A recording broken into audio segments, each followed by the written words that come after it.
Estamos hablando en esta semana de las señales de los últimos tiempos. Y esto es algo que es demasiado importante porque es algo que no podemos evitar, es algo que sucederá. Y es por lo que la iglesia vive en una expectativa, por lo que oramos, por lo que ayunamos, por lo que buscamos a Dios, por lo que somos fieles al Señor financieramente, en santidad financiera, por lo que nos guardamos, por lo que predicamos el Evangelio, esperando la manifestación del Hijo de Dios. Así que hablemos un poquito de esto. Tengo mucho material, así que voy a tratar de ser lo más breve posible para que podamos cubrir la mayor parte del material que tengo. En primer lugar, cuando hablamos de los últimos tiempos, hay que definir qué son los últimos tiempos. Para eso hay que saber cuáles son los primeros tiempos. Sabemos que la historia de la humanidad comienza con la creación del hombre, con Adán siendo puesto en el huerto del Edén con la misión de multiplicarse, con Eva, la mujer que Dios le da, y comenzar la raza humana. Pero también sabemos que la historia termina en el milenio del hombre aquí en la tierra, con el reino milenial de Cristo. Cuando hablamos de los últimos tiempos, estamos hablando de los últimos eventos y señales, acontecimientos que nos llevan al reinado de Cristo, al gobierno de Cristo o al milenio. La historia, la teología la divide en dispensaciones o periodos de tiempo en el cual Dios trata con el hombre. Son periodos que se abren y concluyen con otro periodo que subsiguiente a ese. Entonces, muy importante. Algunos teólogos piensan que hay 5 dispensaciones, otros dividen la historia de la humanidad en 12 dispensaciones, algunos hasta en 30, pero lo más aceptado por lo general es que la vida del hombre, desde la creación hasta el milenio, se divide en 7 dispensaciones. Y vamos a partir de esa premisa, 7 dispensaciones. Y dije que dispensación es un periodo de tiempo en el cual Dios trata con la humanidad y allí da leyes, mandamientos y establece parámetros en cada dispensación. La primera dispensación que se conoce es la dispensación de la inocencia, donde Dios crea a Adán en condición de inocencia y lo pone en el jardín del Edén, le da familia en condición de inocencia, sin conocer el pecado, sin conocer la maldad, solamente Adán conocía el bien y por lo tanto operaba en inocencia, no había maldad en su corazón. Pero luego vino el pecado, entró el engaño, sabemos cómo entró, no hay que mencionarlo, pero entonces al entrar el pecado se abre una nueva dispensación y es la dispensación de la conciencia, donde ahora el hombre debe ejercer voluntad, conciencia, para tratar de vivir una vida agradable a Dios, para tratar de acercarse a Dios. Antes eso no era necesario porque Dios estaba con él siempre. Por la inocencia, la presencia de Dios era real en su vida. Ahora la conciencia que ahora él tiene del pecado lo hace tener que sacrificar, hacer un sinnúmero de cosas para poder tener un poco de favor con Dios, porque ahora él vive en una dispensación diferente que abrió por causa del pecado. La dispensación de la conciencia va hasta la dispensación del gobierno humano. La tercera dispensación es cuando Dios destruye toda la tierra y todos los habitantes de la tierra en el tiempo de Noé, preserva 8 personas para comenzar un nuevo mundo. Y allí Dios le da, al final de eso, le da leyes y le da mandamientos, le dice cómo operar, cómo gobernarse unos a los otros para que la tierra crezca con un sentido de orden, la dispensación del gobierno humano. Pero luego de eso, llegamos al capítulo 12 de Génesis y comienza la dispensación de lo que llamamos la dispensación de la promesa, la dispensación abrámica, la promesa que Dios hace a Abraham y los mandamientos que le da, las leyes que le da. Cuando le dice, te bendeciré, y bendeciré a los que te bendigan, maldeciré a los que te maldigan. Abraham, en ti serán benditas todas las familias de la tierra. Tú eres el padre de la fe y el padre de todos los creyentes. Y allí comienza una nueva dispensación, que es la dispensación de la promesa, de que Dios levantaría una nación llamada Israel y levantaría fe en todo el mundo a través de Abraham y a través de la simiente de Abraham. Esto es Jesucristo. La quinta dispensación viene con Moisés. Después de Abraham, el pueblo se multiplica, Israel, y va a Egipto, se convierte en esclavo, pero hay una promesa. de que Dios levantaría la nación y lo metería en la tierra prometida y lo libertaría. Entonces, comienza la dispensación de la ley. Dios le da leyes y mandamientos. Dios se lo da él mismo a Moisés para que Moisés lo comparta con el pueblo. Sabemos que la primera vez las tablas fueron destruidas, pero luego Moisés reescribió lo que Dios le había dictado y comenzó a traer al pueblo de Israel la dispensación de la ley. Esa ley duró hasta Jesucristo. La sexta dispensación es la dispensación de la gracia. La escritura dice claramente, la ley por Moisés fue dada, pero la gracia y la verdad vinieron por medio de Jesucristo. Entonces con Cristo comienza la dispensación de la gracia. Es muy importante. Gálatas 4:4 dice, cuando vino la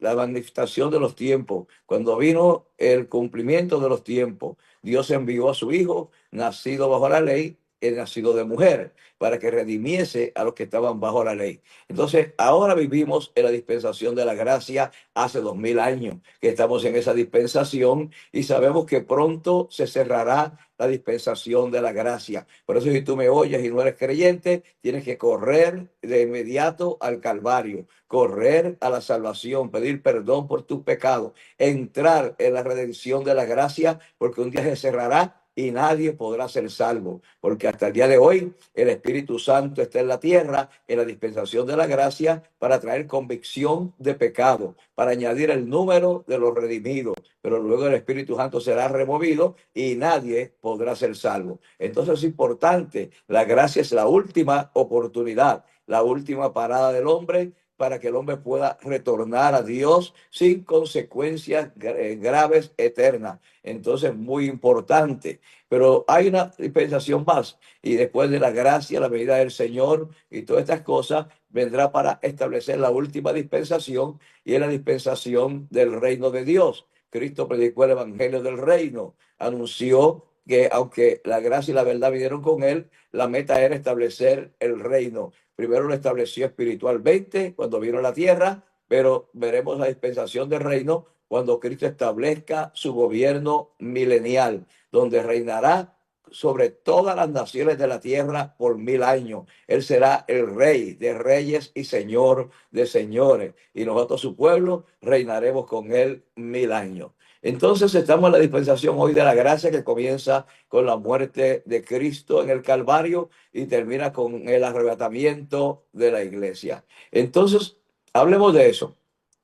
Hablemos de las señales de la resurrección en primer lugar y el rapto que cierra la dispensación de la gracia. El apóstol Pablo en Tesalonicenses capítulo 4 habla de esto y dice, tampoco, verso 13, tampoco queremos, hermanos, que ignoréis acerca de los que duermen para que no os entristezcáis como los otros que no tienen esperanza. O sea, como la gente que no conoce a Dios cuando se muere o se muere un familiar. No se entristezcan los creyentes como ellos. Porque si creemos que Jesús murió y resucitó, recuerda que Cristo dijo, si yo fuese levantado, esa será la señal de que ustedes se levantarán conmigo. Es la señal de la resurrección. Si yo fuese levantado. Entonces, si creemos que Cristo murió y resucitó, así también tendrá Dios con Jesús a los que durmieron en él, o sea, a los que mueran antes del rapto de la iglesia. Por lo cual os decimos esto en palabra del Señor, que nosotros los que vivimos no habremos quedado y que hemos quedado hasta la venida del Señor,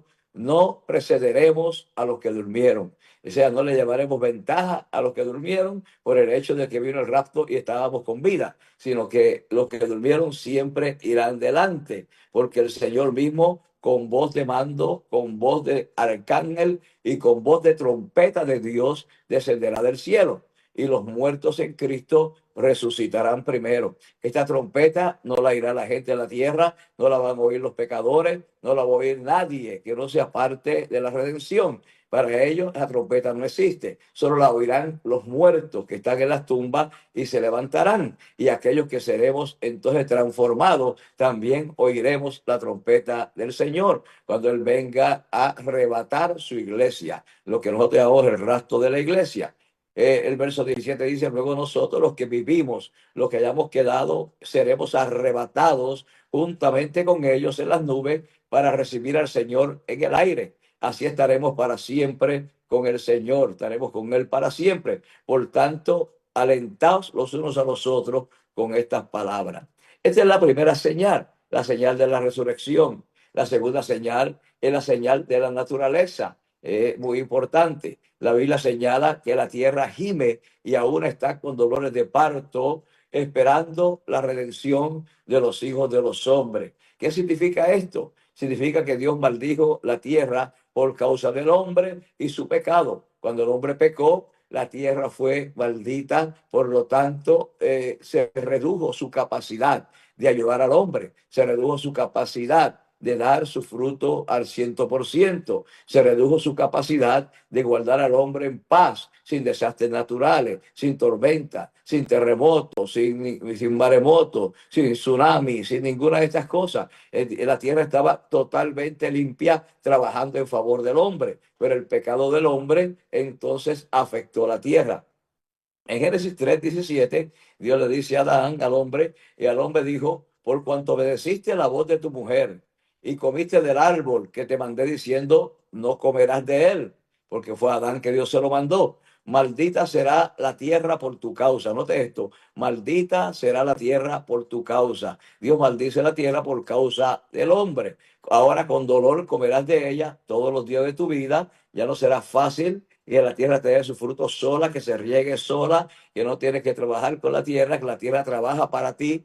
Ahora será difícil el comer de la tierra. Espinos y cardos te producirá y comerás planta del campo con el sudor de tu rostro. Comerás pan hasta que vuelvas a la tierra, porque de ella fuiste tomado, pues polvo eres y al polvo volverás. Frase que usamos cuando enterramos a alguna persona, muy importante. Entonces Dios permite que la tierra maldijese también a Caín. La tierra fue maldita por causa de Adán, luego viene Caín y mata a su hermano y viene una segunda maldición. Dios permite que la tierra maldijese a Caín por derramar la sangre inocente de su hermano Abel, quien es un tipo de Jesucristo. En Génesis 4:10 dice: a él le dijo, ¿qué has hecho? La voz de la sangre de tu hermano clama a mí desde la tierra. En otras palabras, la sangre clama desde la tierra cuando hay injusticia, cuando hay asesinato, cuando hay violencia, cosas malas. La tierra recibe el impacto de esa sangre y clama por justicia para que Dios termine este drama. El drama épico de los siglos, para que por fin venga la justicia de Dios, venga el reino de Dios. Ahora pues, maldito sea tú de la tierra, que abrió su boca para recibir la sangre de tu hermano. Entre otras cosas, es la condición de degeneración pecaminosa del ser humano o la humanidad la que hará reaccionar a la tierra con desastres, con fenómenos naturales que irán en aumento hasta el fin. Y aquí las señales que habla Mateo 24 y otros pasajes más, Lucas también 21 y otros pasajes que hablan, y Jesucristo mismo habló de que la tierra se convulsionaría, que habrían en la tierra pestilencias, que se desarrollarían plagas, terremotos, maremotos, los cielos serían convulsionados, las condiciones del tiempo cambiarían, hay lugares que se convertirán extremadamente calientes, otros muy fríos, lo estamos viendo. Habrá convulsión en la naturaleza y especialmente en todo lo que tiene que ver con el clima, la climatología, por causa del pecado del hombre, porque el hombre se va corrompiendo, el pecado va aumentando cuando el fin va llegando, y con el aumento del pecado también aumentan las plagas y aumenta también la incapacidad de la tierra para defender al hombre. Entonces esto es muy importante. En segunda de Timoteo, capítulo 3, verso 1 al 5, nos habla Pablo sobre el carácter del hombre de los últimos días.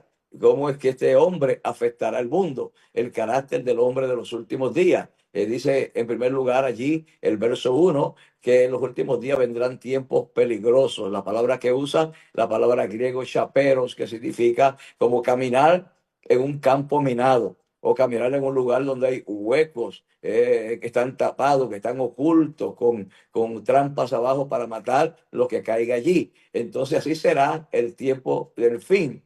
Caminaremos como en un campo minado. La Biblia dice que la maldad irá en aumento. Dice Mateo 24:12, y por haberse multiplicado la maldad, el amor de muchos se resfriará. Hablando también a la iglesia, Jesús habla a sus seguidores en este pasaje. de que tengamos cuidado, porque la maldad se va a aumentar, la traición, gente traicionera, gente mala, gente que quizás usted ha ayudado, ha levantado, le ha prestado la vida, ha hecho tantas cosas y luego lo traiciona o trata de matar o trata de destruirlo, trata de tomar su posición en el empleo o trata de hacer cosas, actos de traición, aún en la misma iglesia, gente que divide iglesia, que se lleva personas, que hace cosas negativas, que habla mal de sus autoridades, que está poniendo cosas en las redes negativas de sus autoridades, la gente que le ha servido, que lo ha amado, que lo ha ayudado, que le ha predicado la vida entera, que se convirtieron con él o que hizo de ellos lo que son hoy. Pues todas esas cosas son señales de los últimos días. Y Cristo dice, cuídense ustedes los creyentes, porque la maldad se multiplicará. Entonces no deje que su amor se refríe. En otras palabras, no importa lo que te hagan, sigue haciendo el bien, sigue bendiciendo, sigue ayudando, sigue extendiendo la mano. No te preocupes, que la recompensa viene de mí, dice el Señor. Así que no te dejes enfermar por las cosas negativas que la gente hará, porque recuerda que son señales de los últimos tiempos, pero el Señor es el mismo y nos advierte para que nuestro corazón no se contamine. Hay que bendecir y no maldecir. Quien te hace mal, bendícelo, bendícelo, declara bendición sobre ellos. Dice que habrá hombres allí, aquel tiempo, habrá hombres inventores de males, como dice el apóstol Pablo, que se levantarán hijos contra padres, padres contra hijos. Hay un sinnúmero de señales en la conducta del hombre, hombres sin afecto natural, que no tienen afecto para sus hijos, que no tienen afecto para sus padres, que no tienen afecto para sus hermanos, que no tienen afecto para la iglesia, y aunque vayan a la iglesia, que no tienen afecto para las demás personas, los demás seres humanos. Y también en el mundo hay cantidad de gente que vive para ellos mismos, no le importa nada el sufrimiento de la humanidad, aunque tienen recursos para satisfacerlo, no le importa porque son gente sin afecto natural. En Romanos 1, 26 al 31, usted puede seguirme en esta lectura. El apóstol Pablo dice que lo que Dios hará con estos hombres, porque llegarán a esa condición. Allí habla de la condición del hombre en los últimos días. Y dice, por esto Dios los entregó a la gente que practica homosexualismo, lesbianismo, todas estas cosas. Por eso Dios los entregó a pasiones vergonzosas, pues aún sus mujeres cambiaron el uso natural porque es contra la naturaleza. De igual modo, también los hombres, dejando el uso natural de la mujer, se encendieron en sus lascivias unos con otros, cometiendo hechos vergonzosos, hombres con hombres, y recibiendo en sí mismos la retribución debida a su extravío. Y como ellos no probaron tener en cuenta a Dios, Dios los entregó una mente reprobada para hacer cosas que no convienen, estarán atentados de toda injusticia, fornicación, perversidad, avaricia, maldad, lleno de envidia, homicidios, contienda, engaños y malignidades. Murmuradores, serán murmuradores, detractores, aborrecedores de Dios, serán injuriosos, soberbios, altivos, inventores de males. Póngale una raya a eso. Inventores de males. No hemos visto todavía todos los males que el hombre puede inventar. Cada día hay males nuevos y seguirán inventando hasta que Cristo venga a terminar con todo esto. Serán desobedientes a los padres. Es una señal. Necios, desleales, sin afecto natural, implacables, sin misericordia. Esto es lo que dice aquí. En Apocalipsis también declara que las actividades de los demonios se aumentará, dice allí, y se le dará poder para hacer cosas mayores, más malas, cada día. ¿Quién le da poder? Le da poder el Señor. Pero en medio de todo eso, también el Señor le manda que no dañen a la hierba de la tierra, ni a cosa verde alguna, ni a ningún árbol, sino solamente a los hombres que no tuviesen el sello de Dios en su frente. O sea que Dios preservará sus 144,000 hijos. Esta figura no es literal, naturalmente, es una figura profética de que Dios preservará a sus hijos en medio de la tribulación, de los problemas y las luchas. Y usted dirá, pastor, de la tribulación, es que la iglesia pasará por la tribulación. Bueno, tengo noticias para ti, amigo, hermano, querido. Estamos en tribulación. Ya la tierra está en tribulación. ¿O qué tú crees que era el COVID? ¿Qué tú crees que son las plagas que se están levantando? ¿Qué tú crees que son las guerras, los problemas económicos, los problemas migratorios, los terremotos, el hambre que hay en la mayor parte, en muchas partes del mundo, seres humanos muriendo, niños muriendo de hambre por todos lados? ¿Qué tú crees que es todo eso? Es tribulación y estamos aquí.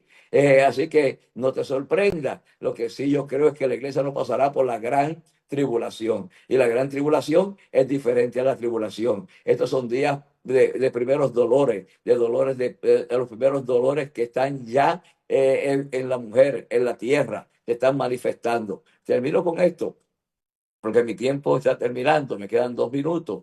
En Mateo 24 hay profecías de la destrucción de Jerusalén. Cristo habla sobre eso. Los discípulos hacen 3 preguntas. Dinos cuándo serán estas cosas, hablando de la destrucción del templo en el tiempo de Jesús y todos los eventos que pasarían allí después que Cristo se vaya, la destrucción que sucedería en Jerusalén, el templo sería destruido, los judíos serían perseguidos, serían esparcidos en la tierra por 2000 años, hasta que volvieron en 1947, se constituyeron como nación. Esa era una señal indubitable de que el Señor está cerca a las puertas cuando ve a la higuera rebeldecer, o sea, Israel retornar a su tierra. Entonces Cristo habla de esas profecías, pero también habla allí el Señor de las profecías, de las cosas que vendrían en los últimos días y profecías del fin, cuando ya el Señor destruya a sus enemigos. Y allí, si usted lee capítulo 24 de Mateo, léalo, porque es muy largo, pero es extraordinario, habla de todas esas cosas. La última señal, la quinta señal, es la señal de la higuera, ya lo dije,